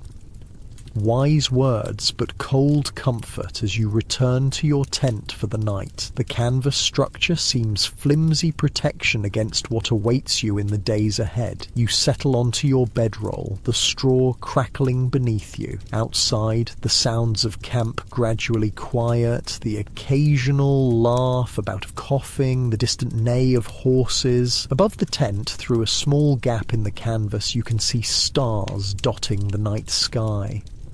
The same stars shine over your family's farm, over the Confederate camps somewhere to the south, over a country tearing itself apart. Sleep comes fitfully, as it always does in camp. Your dreams are a confusion of home and war, familiar faces and nameless fears. Tomorrow, you march toward whatever waits beyond the horizon. What you don't know yet is that this relatively comfortable camp life, despite its hardships, will soon seem like luxury. The mud, the poor food, the endless drilling, all of it preparing you for something much worse. But for now, you sleep, rifle within arm's reach, surrounded by men who were strangers 3 weeks ago and now know your snoring patterns. In the morning, the bugle will wake you again and the next chapter of your war will begin. The bugle sounds before dawn, jerking you from what little sleep you manage to get. Outside your tent, the camp is already stirring, an anthill of activity as 15,000 men prepare to march. "Rise and shine, princess," Wilkins says, already pulling on his boots. "Today's the day we earn our glory." "Or our coffins," William mutters, but only you hear him. Breakfast is hardtack and lukewarm coffee. You've learned to pound the hardtack into crumbs and mix it with coffee, creating a grey paste that's easier to swallow than trying to bite the rock-hard biscuit. Tastes like wet cardboard, but it fills the stomach. By first light, you're standing in formation with your company. The morning air is crisp, mist hanging low over the fields. Captain Hayes paces in front of the line, his boots polished despite the mud. He's young for a captain, maybe 25, with a neat moustache and eyes that have already seen too much. "Men," he says, voice carrying across the silent ranks. "We march south today to join the main army, 10 miles at least. Light packs, full canteens. Any man who falls out will answer to me personally. 10 miles doesn't sound too bad. Back home, you'd walk that far, just checking fences." But that was without a 10-pound rifle, 40 rounds of ammunition, a bayonet, canteen, haversack, and everything else the army deems necessary. The regiment moves out with surprising order, each company filing into place on the road. From your position, you can see the column stretching ahead and behind, thousands of men in blue, a giant centipede winding through the countryside. The early sun glints off rifle barrels and brass buttons. Flags snap in the breeze. It would be beautiful if it wasn't terrifying. "You know what's crazy," Wilkins says, as you settle into the marching rhythm. "More people in this column than live in my entire hometown." He's right. It's hard to wrap your head around. All these men from farms and factories and shops across the Union, now moving as one massive organism toward whatever waits ahead. The first hour passes easily enough. The road is decent, spirits are high, and some men even sing as they march. John Brown's body echoes up and down the line. You join in at the chorus, feeling a part of something bigger than yourself. Then the road turns to mud. Recent rains have transformed the route into a brown soup that sucks at your boots with every step. What was a steady march becomes a slog. The singing dies away, replaced by curses and laboured breathing. Your pack straps dig into your shoulders. Each step requires extra effort to pull your foot from the mire. This, Wilkins pants beside you, is bullshit. 2 hours in, and the first men begin to fall out. Not many, mostly the obviously sick or elderly, but enough to notice the gaps forming in the column. An officer on horseback rides alongside, shouting encouragement that sounds more like threats. "Keep moving, any man stopping will face court-martial." By noon, your uniform is soaked with sweat despite the cool spring air. Your feet are screaming, blisters forming where your damp socks rub against poorly fitted boots. The column halts briefly beside a stream, officers allowing 15 minutes to refill canteens and relieve yourselves. You collapse on a patch of grass, legs trembling with fatigue. William sits beside you, face pale beneath a layer of road dust. Neither of you speaks, saving energy for what's ahead. Wilkins, somehow still energetic, drops down beside you and pulls off his boots. "First rule of marching," he says, inspecting his feet. "Take care of these, or you're finished." He produces a small tin of grease from his pocket and begins rubbing it on the raw spots. "Got this from an old Mex War veteran. Sheep fat mixed with beeswax. Stops the rubbing."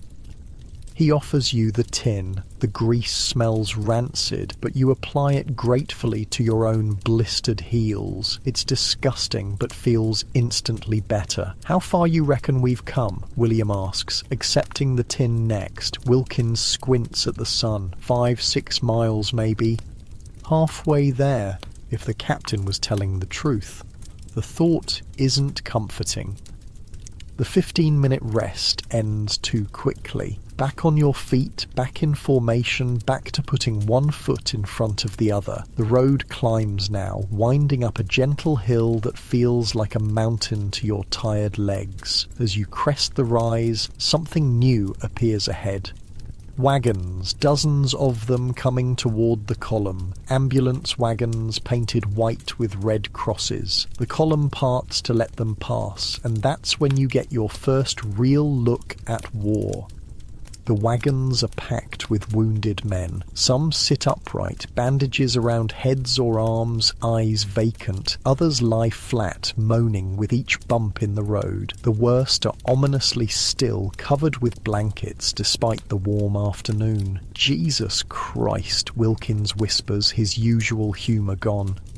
A soldier in a blood-stained uniform sits at the edge of one wagon, missing an arm below the elbow. His remaining hand clutches a Bible. He makes eye contact with you as the wagon passes, and you see something in his expression that chills you. Not pain, but a strange distance, as if he's looking at you from across an unbridgeable chasm. The wagons keep coming. 10, 20, 30. How many men? Hundreds, at least, all headed north, away from wherever you're marching toward. "That's the 12th Massachusetts," someone in the ranks says. "They got hit bad at Chancellorsville." Chancellorsville. The name means nothing to you now, but soon it will join the growing lexicon of battle names that every soldier knows, places where men died in droves. The column marches on, but the mood has changed. The reality of what awaits has been made flesh in those broken bodies.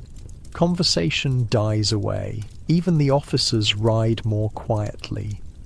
By late afternoon, your world has narrowed to the few feet of road ahead and the endless cycle of placing one foot before the other. Your shoulders burn from the weight of your gear. Your throat is parched despite careful sips from your canteen. Hunger gnaws at your belly. When the order finally comes to make camp, it's like a reprieve from execution. The regiment files off the road into a large meadow, already filling with other units. Tents go up with practiced efficiency, despite exhausted hands. Fires flicker to life as darkness falls. You sit with your company, too tired to even complain, watching the coffee boil in the shared pot. Your feet throb inside your boots, but you're afraid to remove them, not sure you can get them back on over your swollen feet. 10 miles, the captain said. Wilkins groans, lying flat on his back. That was 15 if it was a step. 16, corrects a new voice. You look up to see a lean, weathered soldier standing at the edge of your firelight. He's older, 30 at least, with a sergeant's stripes and a cavalry trooper's unmistakable bow-legged stance. "Saw you boys coming in," he says, squatting down beside your fire. "First big march?" You nod, too tired for words. He chuckles. "Gets easier. Sort of." He extends a hand. "Sergeant Michael Reeves, 8th Pennsylvania Cavalry." "You been fighting long?" William asks after introductions. Reeves nods, accepting a cup of coffee from Wilkins. "Since 61. Bull Run, Peninsula Campaign, Antietam, Fredericksburg." He lists the battles like stops on a familiar road. "What's it like?" you hear yourself ask. "The fighting, I mean." Reeves studies you over the rim of his cup. His eyes are green, you notice, but somehow darker than any eyes you've seen. "Ain't like anything they tell you," he says finally. "Ain't glorious, ain't noble. It's loud and it's confusing and it's..." He pauses. "It's men trying to kill each other is what it is." He must see the fear in your faces because his expression softens slightly. "Look, you're in a good outfit. 6th Corps has solid leadership. Stay together, do what your officers tell you, and most of you will make it through. Most, not all." The word hangs in the air. "Any of you boys know how to play poker?" Reeves asks, changing the subject. None of you do, but he teaches you the basics using pebbles for chips. For an hour, you forget your aching feet and the long march ahead as you learn flushes and straights and full houses. Reeves wins most hands, but lets each of you take a victory too. As the game winds down, he becomes reflective. "Been at this 2 years now," he says, shuffling the worn cards with practiced ease. "Seen things I hope you boys never do. But I'll tell you this, it ain't the Rebs you need to fear most out here." "What then?" asks William. "Yourself," Reeves says simply. "Fear will kill you faster than any bullet. Man gets scared enough, he freezes up or he runs. Either way, he's done for." He deals another hand, then continues. "But there's something worse than fear out here." You wait for him to continue, not sure you want to hear it. "Indifference," he says. "Seen it happen to good men. They stop caring, stop seeing the dead as people, start thinking of everything as just something to get through." He taps the deck. "That's when you lose something you don't get back." The conversation turns sombre after that. Reeves bids you good night, promising to look for you when the dance starts, as he puts it. Sleep comes quickly, despite the hard ground. Your body is too exhausted to care about comfort, but sometime in the dead of night you wake suddenly, unsure why. Then you hear it, screaming. Not battle cries or calls for help, but the terrible sound of a man trapped in his own mind. "Night terrors," William whispers beside you. "My uncle got 'em after the Mex War. Somewhere in the vast encampment, a soldier is reliving horrors in his sleep. The screams eventually stop, but sleep is harder to find afterward. Dawn arrives with the inevitable bugle. Your body protests every movement, muscles stiff from yesterday's march, but there's no choice. The army moves on with or without you."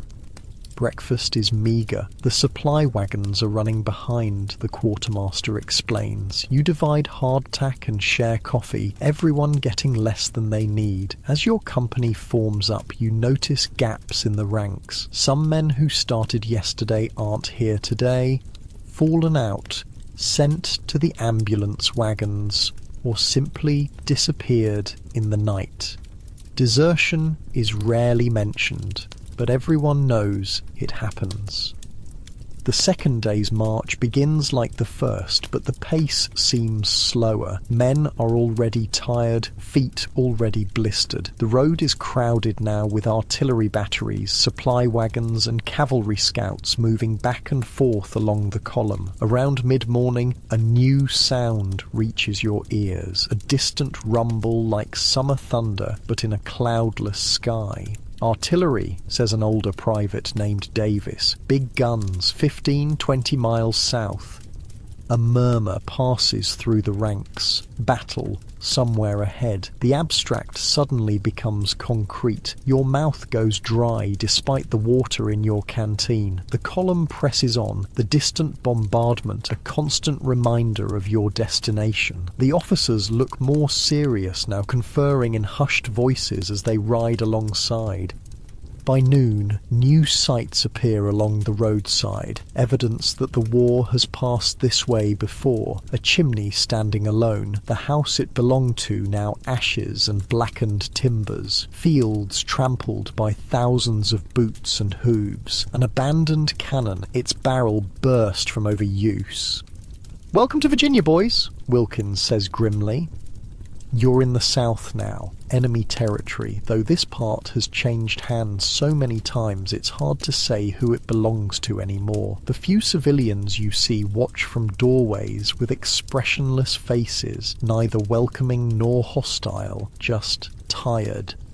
A mile further, you pass something that stops conversations mid-sentence. A tree beside the road, and from one sturdy branch, a noose. It swings empty in the breeze, but the message is clear. Someone died here, whether deserter, spy, or civilian, impossible to say.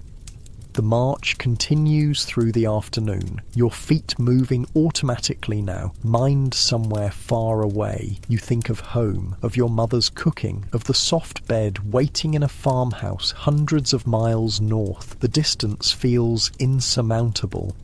Late in the day, rain begins to fall, a gentle shower at first, then a steady downpour that soaks through your uniform in minutes. Water drips from your cap into your eyes, your already blistered feet now squish with each step, the wet leather of your boots rubbing raw skin. When camp is finally made, it's in a muddy field already churned by previous regiments. No fires tonight, the wood is too wet, and smoke might give away positions to enemy scouts. Cold rations, eaten in the rain, huddled under whatever shelter you can find. Your tent, pitched hastily in the downpour, leaks from a dozen places. You, Wilkins, and William sit in miserable silence, water pooling around your legs, too wet and tired to even complain. "My sister got married last Sunday," William says suddenly, staring at nothing. "Wrote me about it last month, said she wished I could be there to see it." The random statement hangs in the damp air, a reminder of the normal lives continuing elsewhere, oblivious to your current misery. "My girl's probably walking out with Jimmy Porter by now," Wilkins adds. "Told her not to wait, but she promised she would." You think of your own family, wondering what they're doing at this moment. Sitting down to dinner, perhaps. Your empty chair at the table, your father saying grace, maybe asking God to watch over his son. "Why'd you join up?" you ask Wilkins, realising you've never discussed it. He's quite so long, you think he hasn't heard. Finally, "Factory where I worked shut down. Army pays regular, at least." A pause. "You?" The truth is complicated. Patriotism, yes. Adventure, certainly. But mostly because everyone expected it, because saying no seemed harder than saying yes. "Seemed like the right thing," is all you say. William nods, as if this makes perfect sense. "My older brother died at Antietam," he says softly. "Felt like I owed it to him." The rain drums on the canvas above. Somewhere in the vast camp, a harmonica plays a melancholy tune that seems to capture everything you're feeling.